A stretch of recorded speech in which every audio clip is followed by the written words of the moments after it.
Hi all, നല്ലൊരു sunscreen use ചെയ്യണം. അത് ഏതാണെന്ന് അറിയില്ല എന്നുണ്ടെങ്കിൽ നിങ്ങൾക്ക് യൂസ് ചെയ്യാവുന്നതാണ് അത് ഈ ഒരു സോഫ്റ്റ് ടച്ചിന്റെ പ്രീമിയം സൺബ്ലോക്ക് എന്ന് പറയുന്നത്.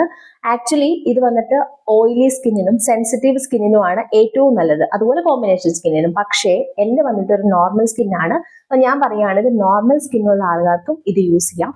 ഡ്രൈ സ്കിന്നുകാരും ഇത് യൂസ് ചെയ്യേണ്ട, കാരണം ഇത് ഓയിലിനെ നല്ല രീതിയിൽ കൺട്രോൾ ചെയ്യും. സോ നിങ്ങളുടെ ഈ ഡ്രൈ സ്കിന്ന് കുറച്ചും കൂടി ഒന്ന് ഡ്രൈ ആക്കാനുള്ള സാധ്യതയുണ്ട്, സാധ്യത മാത്രമാണ്. പക്ഷേ യൂസ് ചെയ്തിടത്തോളം നല്ലതാണ്. ഒട്ടും ഓയിലി ആക്കില്ല, ഒട്ടും ഗ്രീസി ആക്കില്ല, ഒട്ടും ഡ്രൈ ആക്കില്ല. നമുക്ക് യാതൊരുവിധ ഡിസ്കംഫർട്ടും ഈ ഒരു സൺസ്ക്രീൻ ഉണ്ടാക്കത്തില്ല. അടിപൊളി സൺസ്ക്രീൻ ആണ് കേട്ടോ, ശരിക്കും പറയാതിരിക്കാൻ പറ്റത്തില്ല. ഭയങ്കര നല്ല അടിപൊളിയായിട്ടുള്ള, അതായത് നമ്മളിപ്പോ യൂസ് ചെയ്ത് ഇത്രയും വലിയ ട്യൂബ് കണ്ടപ്പോൾ ഞാൻ വിചാരിച്ചു ഇതൊക്കെ യൂസ് ചെയ്യുമോ, കാര്യം നമുക്ക് ഇഷ്ടപ്പെട്ടില്ലെങ്കിൽ നമ്മൾ ഉപയോഗിക്കില്ലല്ലോ എന്ന്. പക്ഷേ ഈ ഒരു ട്യൂബ് തീർന്നിട്ട് വേണം എനിക്ക് അടുത്തത് വാങ്ങിക്കാൻ. അതുപോലെ 2 ട്യൂബ് ഞാൻ വാങ്ങിച്ച അമ്മയും യൂസ് ചെയ്യുന്നുണ്ട്. സോ അമ്മയ്ക്കും നല്ല എക്സ്പീരിയൻസ് ആണ്. അമ്മ ആക്ച്വലി ഓയിലി സ്കിൻ ആണ്, സോ ആൾക്ക് നല്ല ഡിഫറൻസ് ഉണ്ട്. അതുപോലെ തന്നെ ഈ ഒരു ക്രീം എന്ന് പറയുന്നത് ആന്റി ഏജിങ് ക്രീം എന്നാണ് ഇവർ ക്ലെയിം ചെയ്യുന്നത്. സോ നമുക്ക് ഏജ് ആവാതിരിക്കാനും നമ്മുടെ സ്കിൻ ഇങ്ങനെ സാഗിയൊക്കെ ആവാതെ, അങ്ങനെ തൂങ്ങി വരാണ്ട് വ്രിങ്കിൾസ് ഒക്കെ വരാതെ ഒക്കെ ഈ ഒരു സൺസ്ക്രീൻ നമ്മളെ ഹെൽപ്പ് ചെയ്യുന്നുണ്ട്. സോ സൺ പ്രൊട്ടക്ഷൻ തരുന്നത് SPF 60 ആണ്, UV 60 SPF 60 നമുക്ക് പ്രൊട്ടക്ഷൻ കിട്ടുന്നുണ്ട്.